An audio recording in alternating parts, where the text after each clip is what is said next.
Halo rekan-rekan semua, selamat berjumpa lagi dengan saya Dr. Anggono Raras dalam mata kuliah Manajemen Strategi. Pada sesi ketiga ini saya mengambil tema etika bisnis, CSR, dan bisnis berkelanjutan. Jadi rekan-rekan semua, kita akan belajar tentang manajemen strategi ini pada pertemuan ketiga untuk memperoleh pengetahuan agar kita yang pertama dapat memahami etika bisnis, selanjutnya memahami CSR, dan memahami bisnis berkelanjutan. Kalau kita melihat konsep daripada manajemen strategi seperti yang ada pada layar, bahwa pertemuan ketiga ini memang sudah dipersiapkan adalah tentang etika bisnis, CSR, bisnis berkelanjutan. Jadi pada akhir daripada diskusi ini nanti ada tugas bagi rekan-rekan semua untuk dikerjakan secara kelompok, Jadi nanti materinya terkait pertemuan 1, 2, dan yang ketiga ini. Kemudian kita lanjutkan. Peran etika bisnis itu terdiri dari 3 hal. Yang pertama, ada perusahaan di mana mempunyai karyawan dan membutuhkan masyarakat atau lingkungan. Di dalam ini lingkungan eksternal itu adalah masyarakat, di mana masyarakat tadi bisa menjadi kompetitor, bisa juga menjadi konsumen. Jadi peran daripada etika bisnis ini adanya keterkaitan 3 posisi atau 3 variabel: perusahaan, karyawan, dan masyarakat. Secara khusus perusahaan ini menghasilkan produk, di mana produk itu bisa berbentuk barang maupun jasa. Sementara produk ini dihasilkan oleh karyawan yang didukung oleh fasilitas peralatan-peralatan yang dibutuhkan. Sementara masyarakat ini adalah sebagai tempat untuk mengkonsumsi produk yang dihasilkan oleh perusahaan tadi. Jadi keterkaitan dari ketiga variabel ini menjadikan satu konsep daripada etika bisnis. Baik, kita lanjutkan lagi. Bahwa tujuan etika bisnis itu secara general itu kalau dilihat ada 4. Yang pertama, meningkatkan kesadaran moral.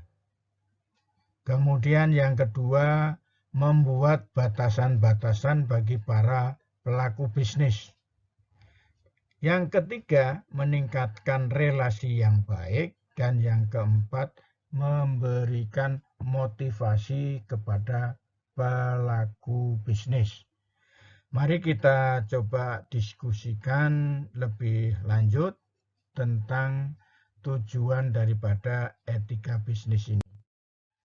Jadi kalau kita lihat tentang value chain atau rantai nilai, bahwa sebagai perusahaan atau company itu mendapat support atau dukungan bahan mentah dari supplier atau dari pasar, kemudian dibuat menjadi barang jadi, barang jadi kemudian didistribusikan kepada customer atau pelanggan untuk menikmati produk yang dihasilkan oleh perusahaan. Ini gambaran daripada rantai nilai atau value chain. Kemudian kita bisa lihat kalau kita berbicara tentang perusahaan, ada dua hal utama yang dapat dianalisis. Yang pertama adalah aktivitas utama. Jadi aktivitas utama di dalam suatu perusahaan dalam rantai nilai itu ada 5. Yang pertama adalah inbound logistik. Inbound logistik itu bagaimana cara menyimpan bahan-bahan mentah yang baru datang di perusahaan. Selanjutnya ada namanya operation. Operation itu adalah proses mengolah barang mentah agar menjadi barang jadi. Jadi pengolahan barang mentah tadi tentunya didukung oleh alat-alat ya, fasilitas. Dan tentunya tidak dapat ditinggal sumber daya manusia. Jadi ada keterpaduan antara fasilitas dan SDM. Kemudian ada namanya outbound logistik. Outbound logistik itu adalah output daripada operation, yaitu berupa barang jadi. Barang jadi ini bisa berbentuk barang, bisa juga berbentuk jasa atau gabungan ya. Kemudian yang keempat adalah bagaimana memasarkan dan menjual, sekaligus yang namanya bagaimana memperkenalkan produk hasil olahan daripada perusahaan itu untuk disampaikan kepada pelanggan. Kemudian yang berikutnya adalah service atau jasa, yaitu bagaimana kita melayani pelanggan agar produk yang dihasilkan oleh perusahaan itu dapat digunakan dengan maksimal oleh konsumen. Nah, dari 5 kegiatan tadi itu perlu adanya aktivitas pendukung atau support activity. Yang pertama adanya procurement. Procurement itu bagaimana perusahaan memperoleh barang atau dukungan tadi, inbound logistik tadi, untuk memperoleh harga yang terbaik. Kemudian adanya teknologi development. Jadi pada saat seperti sekarang ini, orang pasti sudah mengenal teknologi online. Di mana-mana orang sibuk dengan teknologi online.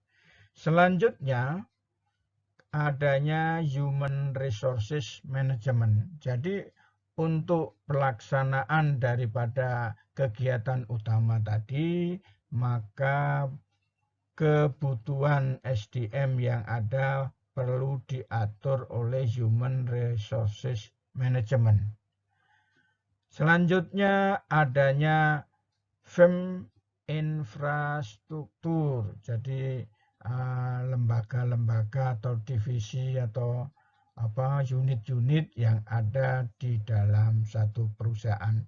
Gabungan antara aktivitas utama dan aktivitas pendukung ini pada akhirnya akan menjadikan nilai bagi perusahaan.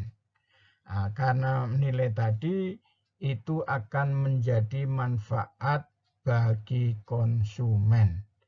Itu rekan-rekan semua tentang apa yang dimaksud dengan value chain analysis.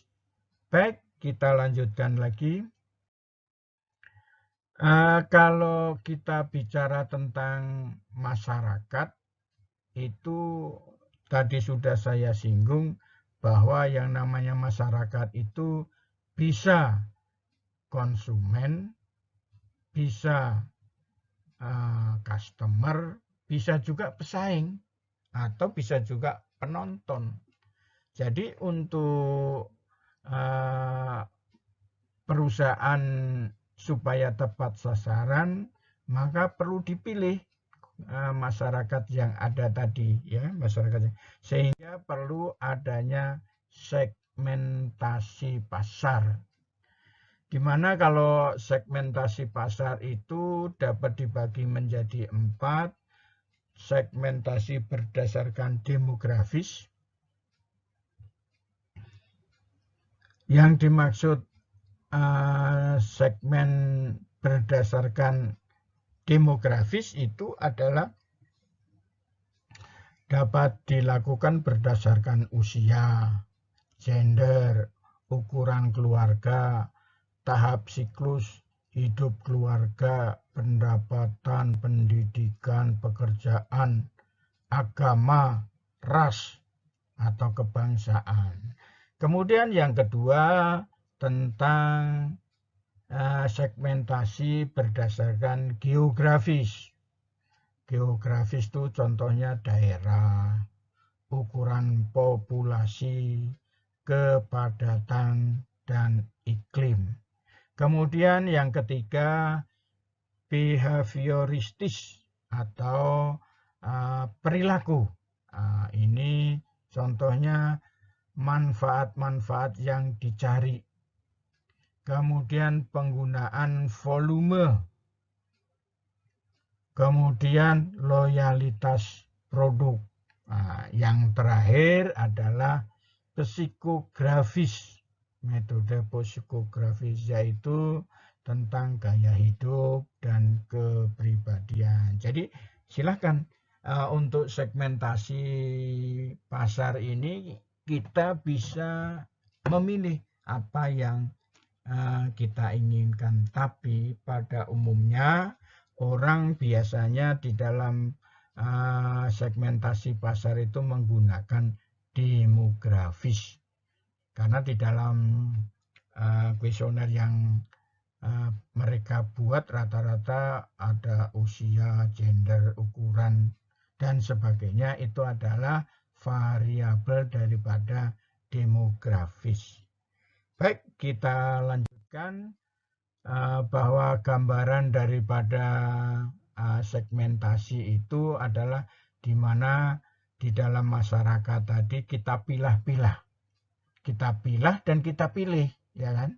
Kita pilah dan kita pilih mana yang cocok dengan produk yang kita buat.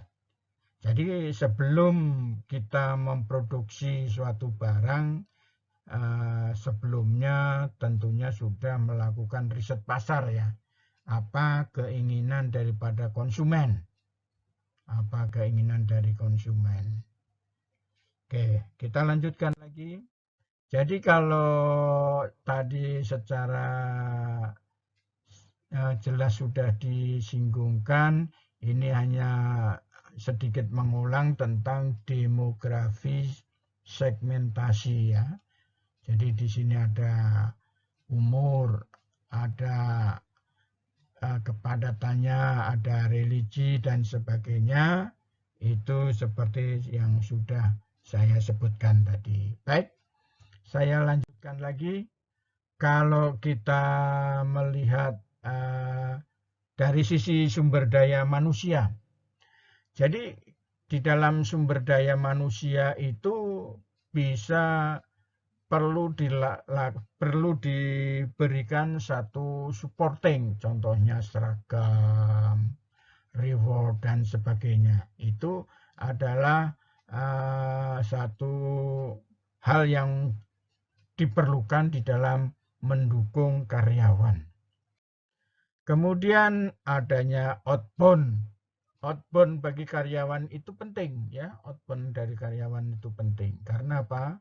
Yang tadinya hanya terkurung di lingkungan perusahaan atau pabrik, maka sesekali diajak keluar untuk berolahraga atau beraktivitas di luar perusahaan.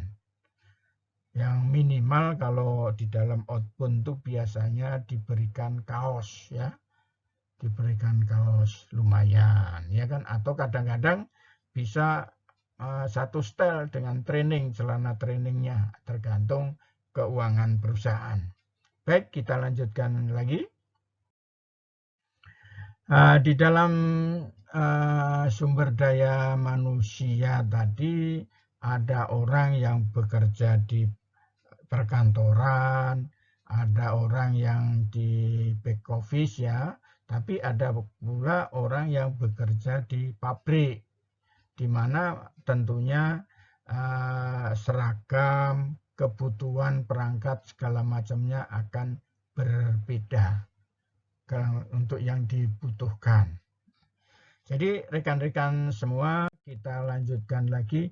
Untuk perusahaan atau karyawan yang bekerja di back office itu biasanya dilengkapi dengan, untuk saat ini contohnya laptop atau HP untuk melakukan satu diskusi ya, diskusi atau rapat-rapat. Jadi tergantung posisi tempat kerja ya, tempat kerja. Baik, kita lanjutkan lagi. Sekarang apa yang dimaksud manfaat etika bisnis? Jadi di dalam etika bisnis ini memiliki reputasi yang baik. Jadi dengan adanya etika bisnis itu, yang pertama, perusahaan itu memiliki reputasi yang baik. Yang kedua, menimbulkan kepercayaan. Yang ketiga, keuntungan maksimal. Dan yang keempat adalah menjunjung nilai moral. Jadi mari kita akan diskusikan satu-satu apa yang dimaksud manfaat etika bisnis tersebut. Jadi mari kita lihat tentang reputasi. Reputasi itu terkait dengan social responsibility. Jadi CSR itu akan meningkatkan reputasi perusahaan. Kemudian lingkungan tempat kerja. Kita perlu juga memperhatikan lingkungan tempat kerja. Jadi perusahaan itu harus memperhatikan lingkungan di sekitar mereka. Kemudian adanya vision and leadership. Jadi sebuah perusahaan akan meningkat reputasinya apabila perusahaan tersebut, tentunya manajemennya ya, mempunyai visi dan kepemimpinan. Selanjutnya ada yang disebut dengan emotional appeal. Jadi ada faktor-faktor emosi dari perusahaan terhadap lingkungan. Jadi apabila lingkungannya ini ada peran aktif daripada perusahaan, itu akan meningkatkan reputasi perusahaan. Kemudian berikutnya adalah produk dan service. Jadi kalau kita menghasilkan suatu produk dan pelayanannya yang baik, maka reputasi perusahaan juga akan meningkat. Selanjutnya, dari kesemuanya tadi akan meningkatkan kinerja keuangan atau financial performance. Jadi reputasi dari sebuah perusahaan itu didukung oleh banyak hal. Nah, hal ini harus diperhatikan oleh teman-teman manajemen, bagaimana atau apa yang meningkatkan faktor-faktor yang meningkatkan reputasi.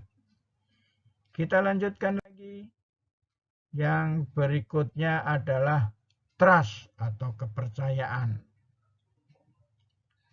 Pada saat ini kita bisnis lebih banyak menggunakan secara online.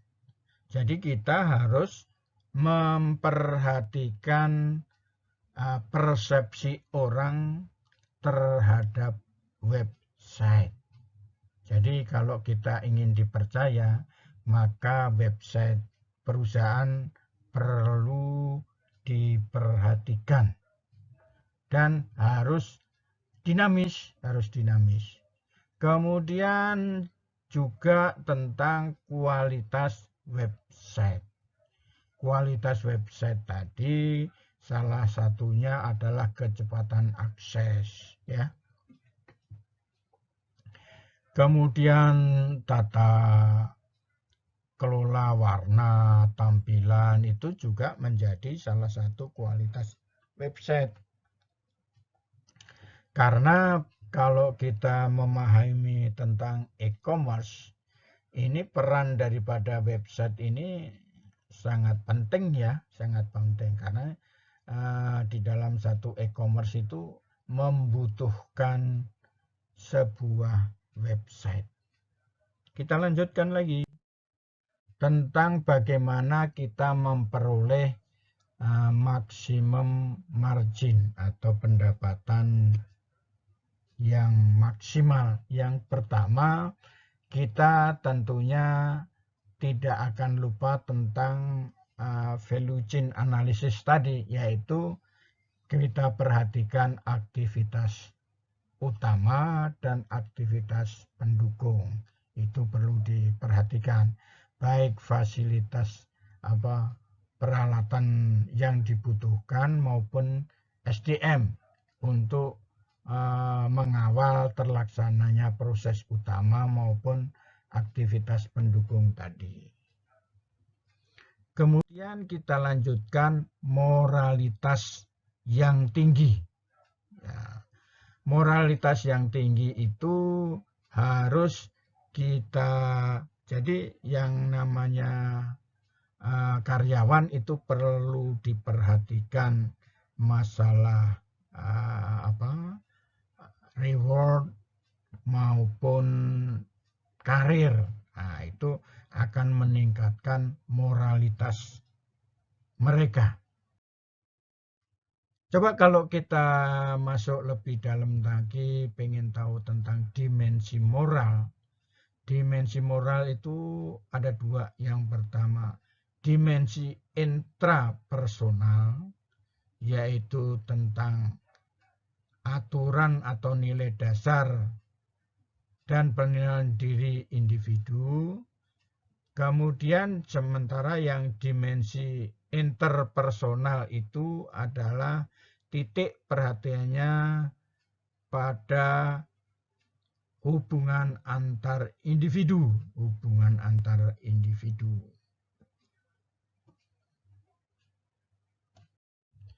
Rekan-rekan semua, kita lanjutkan lagi tentang prinsip etika bisnis. Ada 6 prinsip yang perlu diperhatikan di dalam menjalankan etika bisnis. Yang pertama, prinsip kejujuran. Yang kedua, prinsip integritas moral. Yang ketiga, prinsip kesetiaan. Kemudian yang keempat, prinsip otonomi. Yang kelima, prinsip keadilan. Dan yang keenam, prinsip saling menguntungkan. Jadi rekan-rekan semua, Mari kita bahas satu persatu tentang prinsip kejujuran atau prinsip etika bisnis. Yang pertama akan kita bahas tentang prinsip kejujuran. Jadi kalau kita bicara tentang kejujuran, kejujuran itu adalah kunci kesuksesan. Tapi banyak orang-orang yang tidak jujur malah sukses. Nah, itulah. Karena apa? Ya karena orang itu hanya mengejar daripada posisi goalnya atau targetnya tercapai, tapi tidak melihat prosesnya. Akhirnya orang dengan cara apapun itu bagaimana jadinya, yang penting target tercapai. Itu walaupun kegiatan yang dilakukan tidak jujur. Walaupun yang dilakukan tidak jujur. Hal ini akan menjadi satu kondisi yang akan merusak sistem etika bisnis tadi.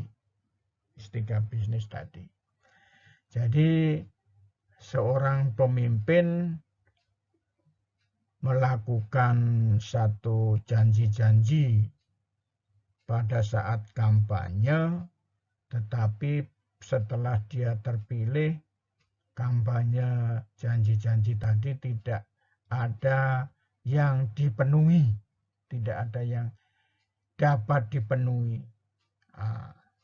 Jadi itu adalah satu janji itu ya sebetulnya harus ditepati ya. Kalau di beberapa negara dunia ada satu pembesar petinggi yang pada rapat dia telat 5 menit saja, dia mengundurkan diri. Bahkan tim yang ikut rapat tadi itu kaget. Hanya telat 5 menit dia mengundurkan diri jabatannya. Ada seorang menteri yang karena ketahuan plagiat, maka dia mengundurkan diri juga. Jadi kalau kita lihat di Indonesia ini, rasa malu itu sepertinya tidak ada. Orang sudah ketangkep tangan saja masih diberi kelonggaran untuk hukumannya diperingan, ya kan? Padahal dalam kondisi pandemi seperti ini. Oke, kita lanjutkan. Kita sekarang masuk kepada prinsip integritas moral. Prinsip integritas moral ini seorang karyawan atau manajemen itu perlu menjaga nama baik pimpinan. Jadi rekan-rekan semua, apabila kita bekerja di suatu perusahaan, maka perlu kita junjung prinsip integritas moral. Kita harus menjaga nama baik pimpinan. Kemudian kita juga harus menjaga nama baik perusahaan dan menjaga nama baik karyawan. Rekan-rekan semua, mari kita lanjutkan lagi tentang loyalitas karyawan. Loyalitas karyawan itu ada 5 hal yang perlu kita perhatikan, yaitu perusahaan apabila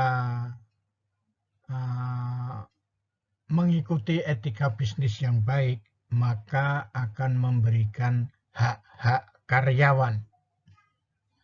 Jadi kadang-kadang ada juga oknum-oknum tertentu di dalam perusahaan tadi, harusnya karyawan memperoleh hak-hak tertentu, hak tersebut karena karyawannya tidak mengetahui, tidak diberikan. Kita jangan melakukan hal-hal yang seperti itu. Kalau ada hak yang harus diberikan, maka perusahaan wajib memberikan hak-hak karyawan tersebut. Selanjutnya, melakukan manajemen sumber daya yang baik. Apa maksudnya? Yaitu bahwa yang namanya karyawan itu biar dia bekerja dengan baik, maka kegiatan pola karir, peningkatan kepangkatan itu biar dikelola secara otomatis.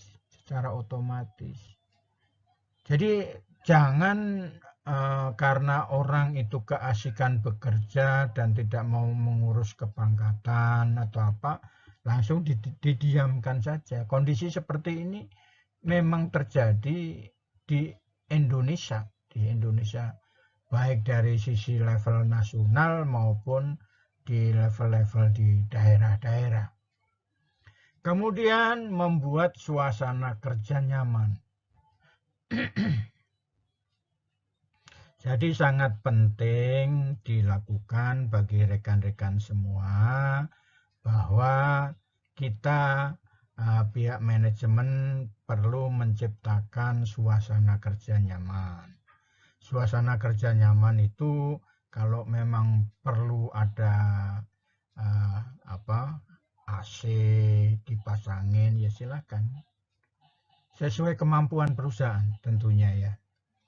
Kemudian memberikan jenjang karir yang jelas.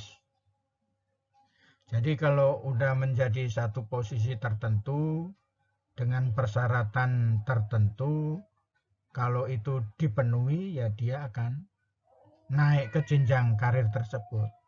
Dan yang terakhir, perusahaan memberikan reward dan bonus bagi karyawan yang berprestasi. Rekan-rekan semua, mari kita lanjutkan lagi tentang prinsip-prinsip. Kita melihat ada namanya prinsip otonomi diberikan seluas-luasnya. Artinya apa? Bahwa pihak pengurus atau pihak unit di daerah atau di cabang diberikan otonomi untuk mengelola perusahaan, diberi kebebasan.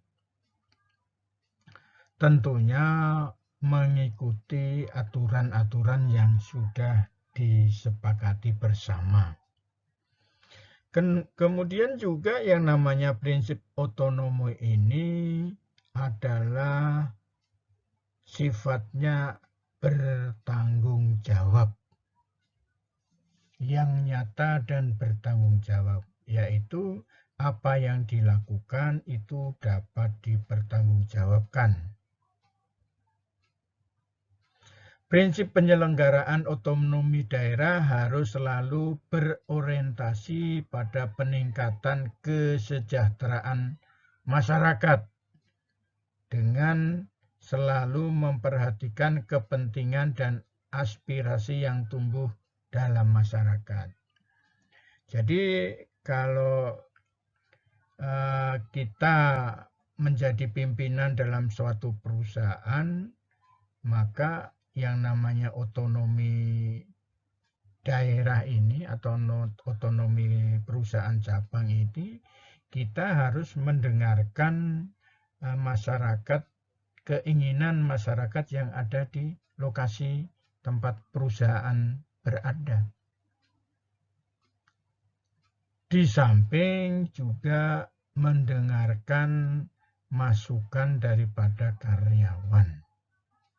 Kemudian prinsip menjamin keserasian hubungan antara cabang dengan cabang lainnya atau antara daerah dengan daerah lainnya. Jadi itu merupakan prinsip-prinsip prinsip otonomi yang perlu diperhatikan oleh manajemen baik pusat maupun di daerah. Kita lanjutkan lagi tentang maksud daripada prinsip keadilan. Jadi kita akan membahas tentang masalah prinsip keadilan. Jadi sikap dan tingkah laku individu dalam hubungan antara manusia untuk menegakkan kesaksamaan dengan keseimbangan dalam pemikiran, penuturan, perasaan, dan perlakuan, maka di dalam prinsip keadilan melibatkan sebarang perbuatan adil terhadap diri sendiri dan orang lain.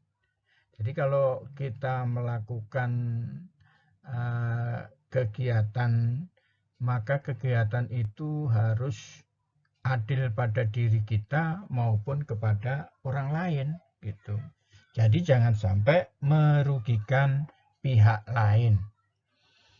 Dalam membuat keputusan untuk suatu dilema moral, prinsip keadilan akan digunakan sebagai nilai asas. Jadi menjadi dasar daripada pengambilan keputusan. Kita melihat prinsip saling menguntungkan. Bisnis dijalankan sedemikian rupa sehingga menguntungkan semua pihak. Jadi kalau kita melihat persaingan bebas di dunia bisnis itu, kalau kita tidak memegang etika bisnis, maka akan terjadi saling menjatuhkan dan saling membunuh. Jadi itu adalah kondisi memang realita. Semua pihak berusaha saling menguntungkan satu sama lain. Biasanya yang seperti itu adalah untuk satu grup atau perusahaan yang saling melakukan MOU atau kerjasama. Kemudian mengakomodasi semua hakikat dan tujuan bisnis. Jadi pada hakikat dan tujuan bisnis itu tentunya satu yang tidak boleh dilupakan, bahwa bisnis itu adalah mencari untung, ya kan? Nah, itu. Jadi untung yang seperti apa yang perlu dipertahankan. Rekan-rekan semua, sekarang kita akan coba membahas tentang Corporate Social Responsibility atau CSR. Jadi kita akan coba mendalami tentang CSR ini. Adalah suatu komitmen perusahaan terbatas atau PT untuk berperan serta dalam pembangunan ekonomi berkelanjutan. Kemudian meningkatkan kualitas kehidupan dan lingkungan yang bermanfaat.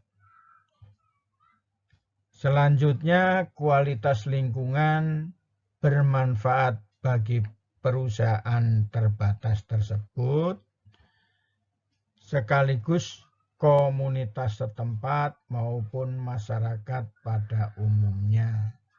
Jadi di dalam membangun kualitas lingkungan itu bermanfaat bagi semuanya.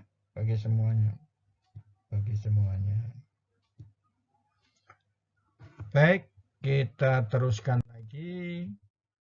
masih membahas tentang CSR. CSR itu adalah singkatan dari Corporate Social Responsibility, di mana perusahaan bertanggung jawab secara sosial kepada pemangku kepentingan dan masyarakat.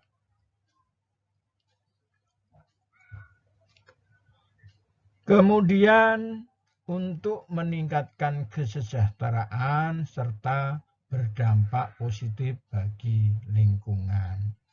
Jadi inti sari dari CSR itu adalah seperti tadi itu, ya.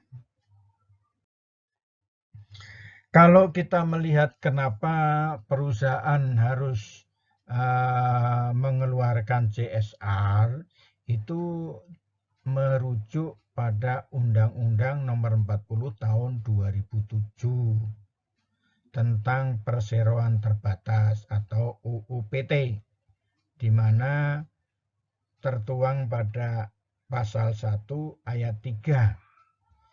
Kewajiban hukum untuk menjalankan CSR adalah perusahaan terbatas yang kegiatan usahanya di bidang dan atau berkaitan dengan sumber daya alam berdasarkan undang-undang. Jadi sebuah perusahaan terbatas yang mempunyai kewajiban hukum, kalau tidak dijalankan itu ada akibat hukumnya, adalah perusahaan yang mempunyai kegiatan di bidang sumber daya alam. Sumber daya alam.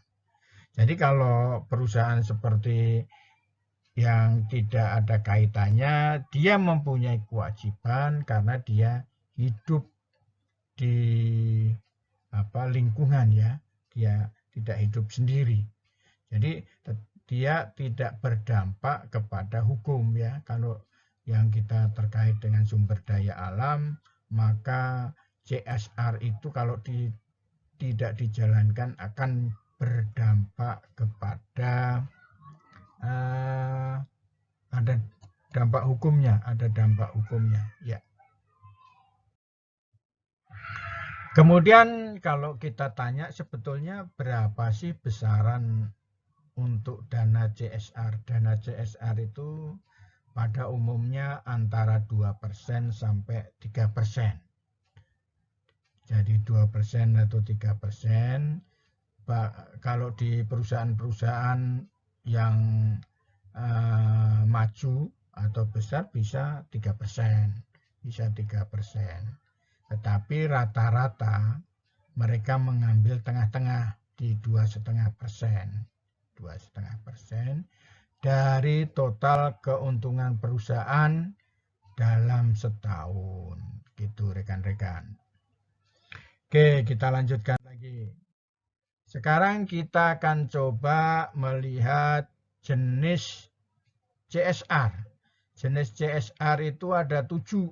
Yang pertama, rehabilitasi alam. Jadi CSR yang bekerja di dalam bidang rehabilitasi alam. Kemudian yang kedua, penggunaan sumber energi terbarukan.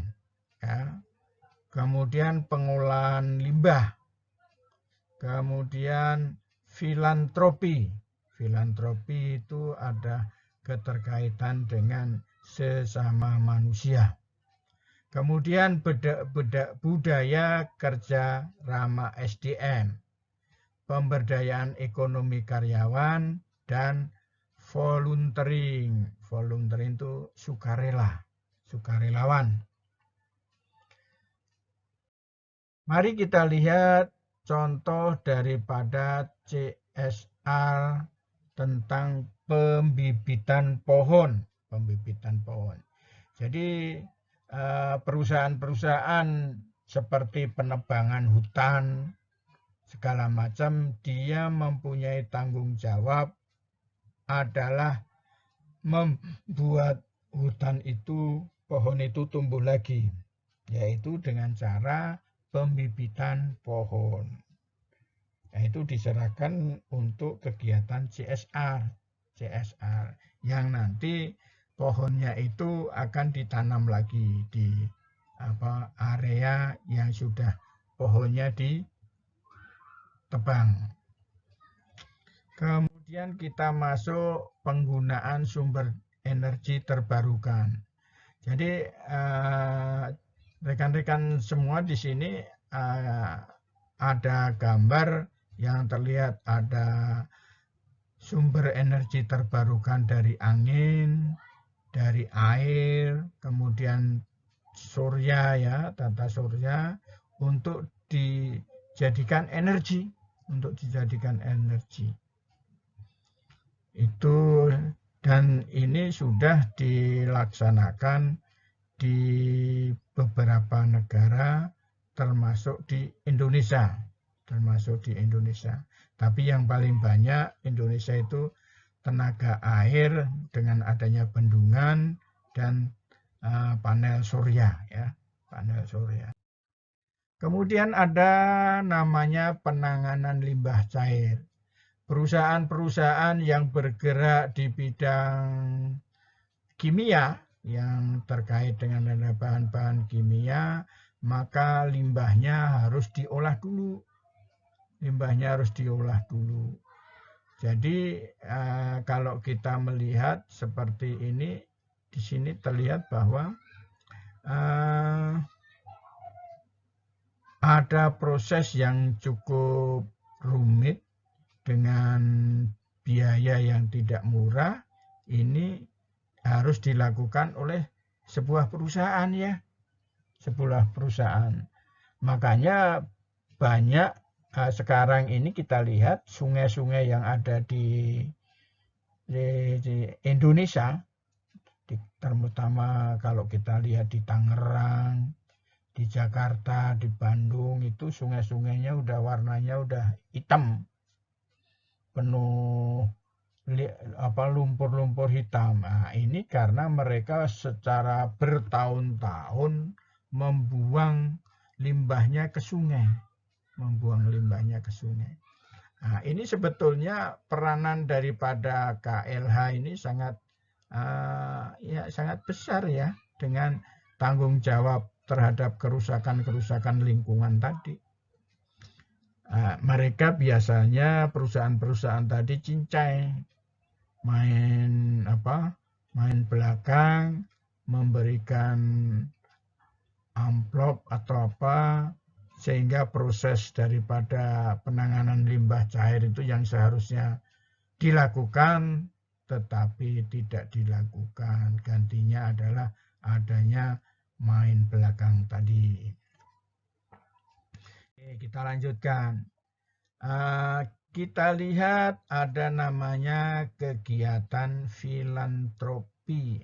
Kegiatan filantropi itu adalah kegiatan tentang kemanusiaan. Ini adalah satu kegiatan ini ya, penampungan bayi-bayi balita atau batita ini yang dimana banyak orang tua yang tidak bertanggung jawab sehingga dia menaruh atau meninggalkan bayinya atau diserahkan kepada yayasan, sehingga pada berkeleleran seperti ini. Ini perlu dibantu, yaitu kegiatan namanya kegiatan filantropi.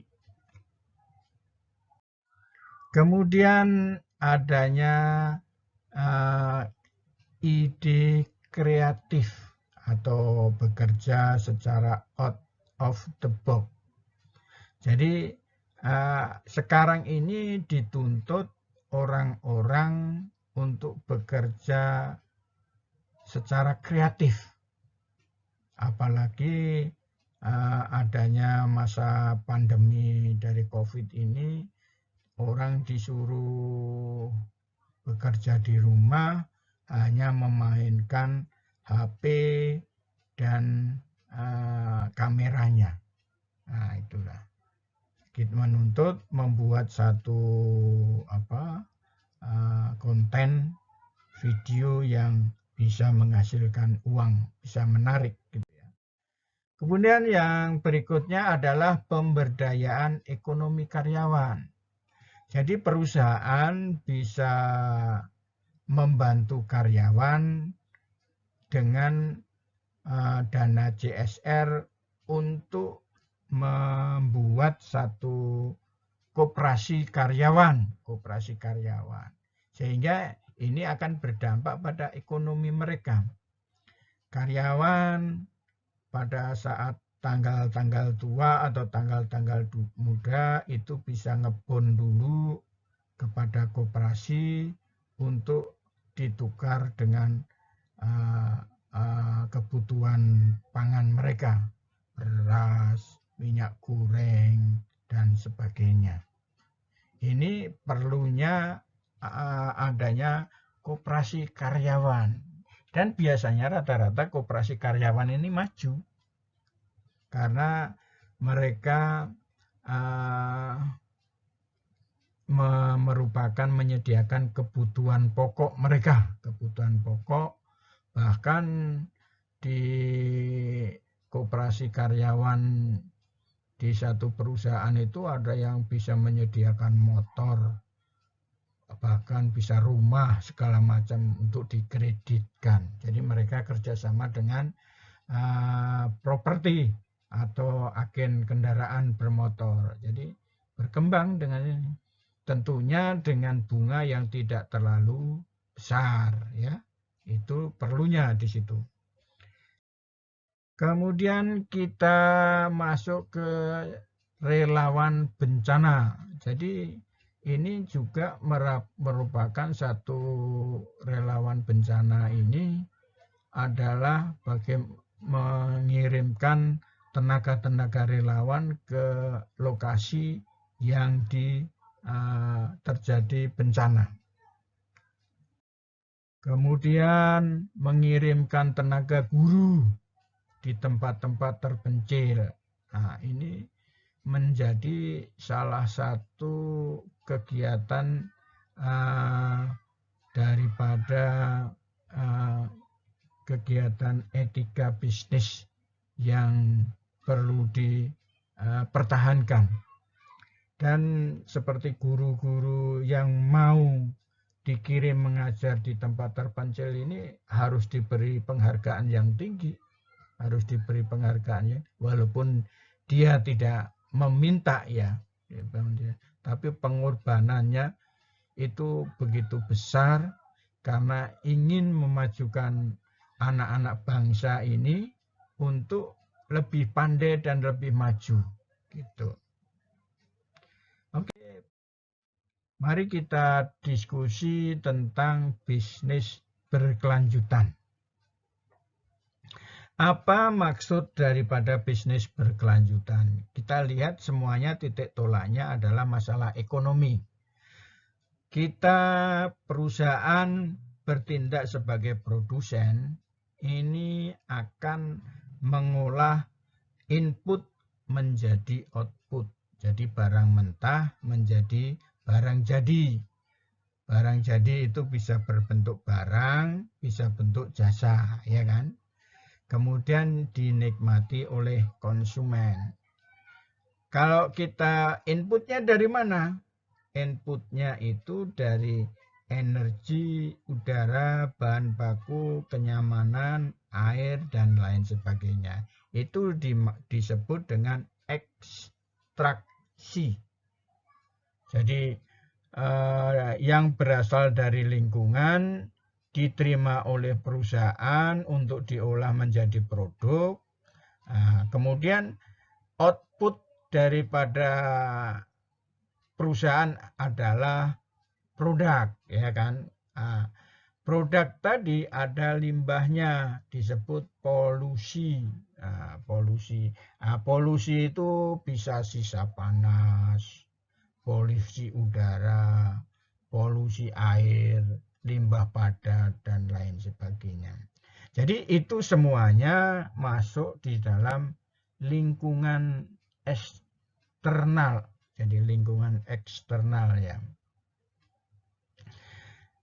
Untuk bisnis berkelanjutan, ini kita harus bisa memelihara dengan baik lingkungan ini. Memelihara dengan baik lingkungan. Secara jelas, secara gambaran dapat dijelaskan seperti berikut. Bisnis berkelanjutan itu ada 3 komponen utama. Yang pertama adalah bisnis, di mana bisnis itu didukung adanya kegiatan sosial dan kegiatan ekologi. Semuanya itu mengarah ke kegiatan ekonomi. Kegiatan ekonomi, di mana antara sosial dan ekologi itu akan berpengaruh. Oke, selanjutnya kita akan lebih besar lagi skopnya, di mana bisnis berkelanjutan atau sustainable itu gabungan seperti tadi sudah disebutkan, ada sosial, ekonomi, dan ekologi. Jadi perpaduan antara ekonomi dan sosial itu disebut equitable. Equitable itu adalah adil, ada keadilan antara ekonomi dan sosial. Itu apabila terjadi interaksi, maka dapat menghasilkan keadilan atau equitable. Sementara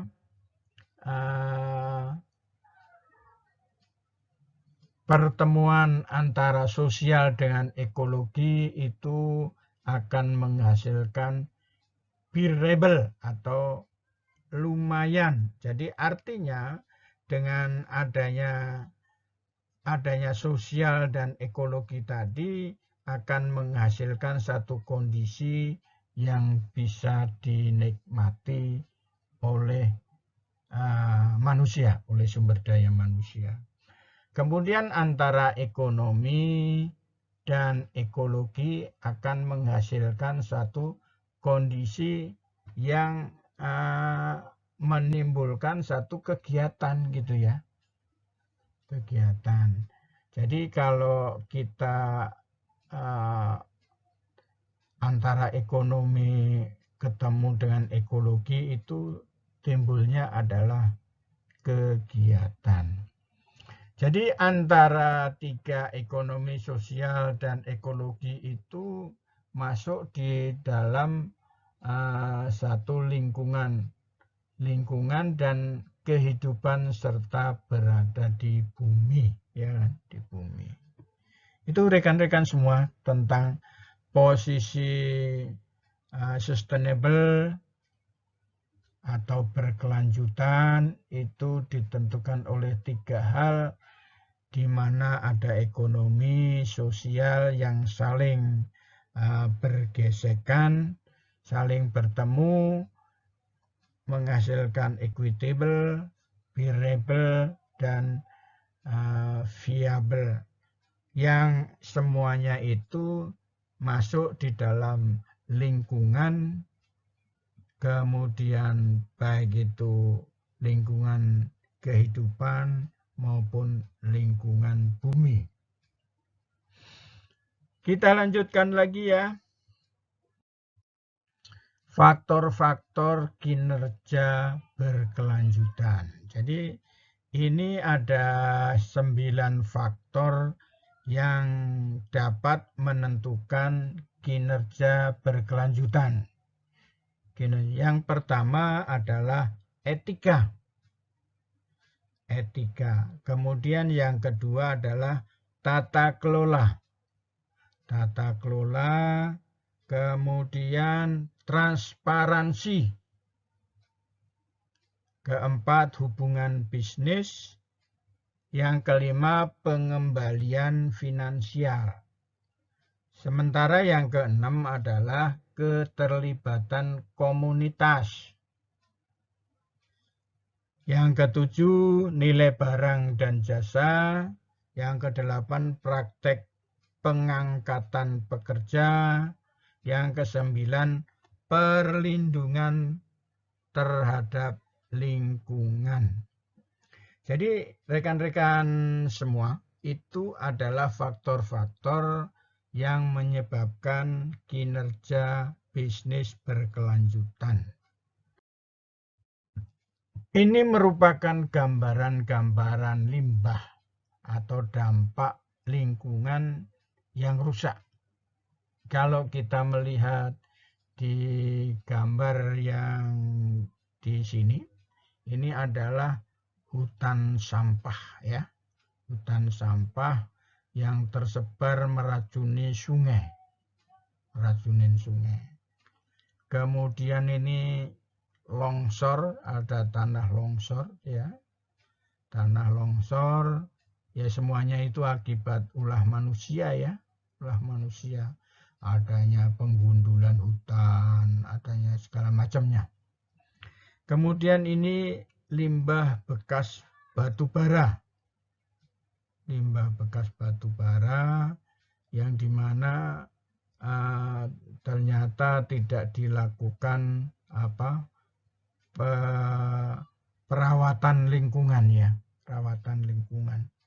Nah, ini pihak yang berwajib, yang terkait, yang harus bertanggung jawab ini. Jangan hanya mau duitnya, tapi lingkungan jadi rusak. Lingkungannya. Kita lihat kebakaran hutan. Kebakaran hutan. Jadi hutan itu bisa terbakar karena cuaca yang panas terik. Nah itu. Tapi bisa juga karena ulah manusia. Ulah manusia. Jadi setiap tahun kita itu kehilangan hutan. Setiap tahun kita itu kehilangan hutan ya. Nah, dan rata-rata kebakaran hutan di Indonesia itu adalah ulah manusia. Ulah manusia. Baik, kita lanjutkan. Ini adalah tugas kelompok ya. Tugas kelompok, buat satu artikel ilmiah secara kelompok. Tema untuk kelompok ganjil, pengaruh CSR terhadap ekonomi masyarakat di lingkungan perusahaan. Kemudian tema untuk kelompok genap, pengaruh perencanaan strategi terhadap bisnis berkelanjutan. Persyaratannya itu lebih jelas bisa dilihat pada link yang ada di layar ya. Ada di layar. Silakan di copy, kemudian dicari di Google ya, di Google. Kemudian yang ketiga, waktu penulisan 2 minggu. Waktu penulisan 2 minggu. Untuk mempermudah pembahasan, ambil contoh satu perusahaan yang Anda pilih. Perusahaan boleh, perusahaan mana saja silakan. Di online kan banyak itu ya. Baik, rekan-rekan semua, saya kira untuk diskusi ini cukup. Semoga materi yang saya bawakan bermanfaat. Terima kasih. Selamat belajar.